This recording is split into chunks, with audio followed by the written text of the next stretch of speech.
Hello everyone, I am Tabootie and welcome to my YouTube channel where I will be showing you how I made this Geode Ice Dye shirt. Oops, I'm not very good at balancing. You'll just need a few items such as some dye. I'm using the Dharma Trading Co. one. You will also need some soda ash, which is just the white powder underneath it, which you can get from, I don't know, eBay. Some artificial deer sinew, and most importantly, a white cotton shirt, which hilariously Australian cotton made in Bangladesh. Anyway, so you're going to want to mix your soda ash with some water. Look, I kind of guesstimate all of this. I think it's like a cup maybe to a liter, whatever. Just some. And then you mix it all up until it mostly dissolves.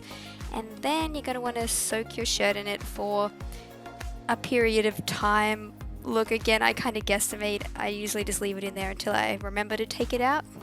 But don't be like me, who's not wearing gloves. Soda ash kind of burns your skin, so you're gonna probably want to wear gloves if you do that. And while it's soaking, go out and touch some grass or something. This step isn't essential because depending on what you want the shirt to look like, you might want to do it wet, but I like to have mine dry, so I hang it out in the sun and, play with the dogs while it dries because, again, no idea how long this stuff takes. I don't generally plan, but I don't like to have the circles starting from anywhere nipple-like, so I'll just kind of guesstimate around the side. And I saw in a tutorial that you turn the shirt inside out. Don't know why, but I do that as well. So I get my artificial deer sinew and I start twisting. It kind of locks into place if you do a few twists, so I don't know, lock that baby in. When I do my circles for the geodes, I kind of like to do odd numbers only, but sometimes, you can just look at a geode and it's only got 2 or 3, so go as many or as few as you want. There's actually no wrong way to do art. So once you've done the first one, you kind of just keep going all over the shirt. I'll start on the front because, I don't know, front first, and I'll do 2 to 3 big concentric circles, and then I'll move on to the back maybe, or the sleeves. I don't know, once you get going, it's actually really hard to tell what part of the shirt is where. This part actually takes quite a while and it's a bit boring, but you can see the pants I'm wearing in this video is another Geode Ice Dye that I've previously completed. The shirt is actually just some crappy spiral I tried with some basic products, but I wear my kind of daggy clothes when I do this because the dye gets everywhere, as you'll see soon. And I am by no means a professional. This is just something I do for fun, so I'm probably doing it all wrong in somebody's book, but hey, all that matters is I'm having fun and they look pretty rad. When you're done, you'll have something that looks pretty octopus-like, but this one's got a bit of white space, so I'm just going to throw some random knots in there just because it kind of gives it a really cool effect that you may or not be able to see later, but I don't like too much blank space. Now that boring part's over, I'm going to stick it in a colander because it's the fun part! We get to dye it! In this video, I'm only using 3 separate colours, but you can use as many or as few as you like. So what I do is I just sprinkle it around randomly, trying to keep it into one section or 1.5 sections, so there's not too much of the same colour beside it. And then you just keep going until there's no white space, or you could even leave space if that's what you're doing, but I don't know, I'm a more is more person.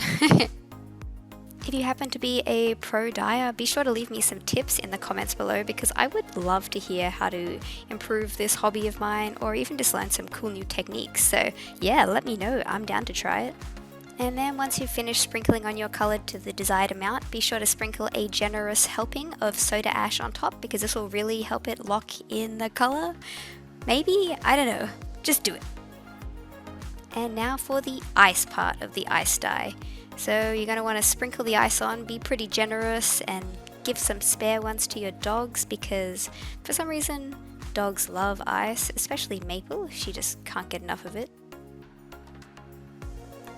Sushi felt like she was missing out, so she came to investigate but didn't really want to eat the ice. Then the next part is more waiting. You're just going to want to sit that bad boy overnight for 24 hours and come back and see it in the morning.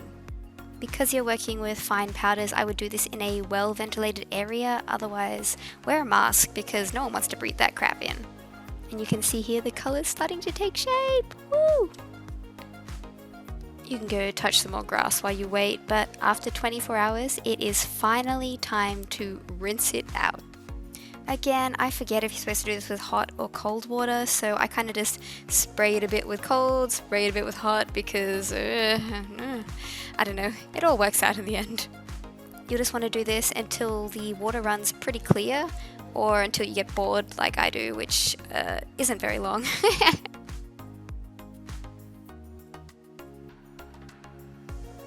You can start to see that there's some pretty defined white lines separating all of mine, and that's because I let it dry before I did my circles.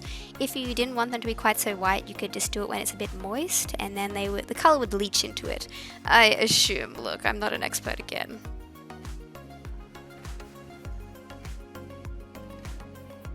Once it's mostly washed, you're going to want to put it straight in the washing machine and put it on through a hot cycle. I do remember that part.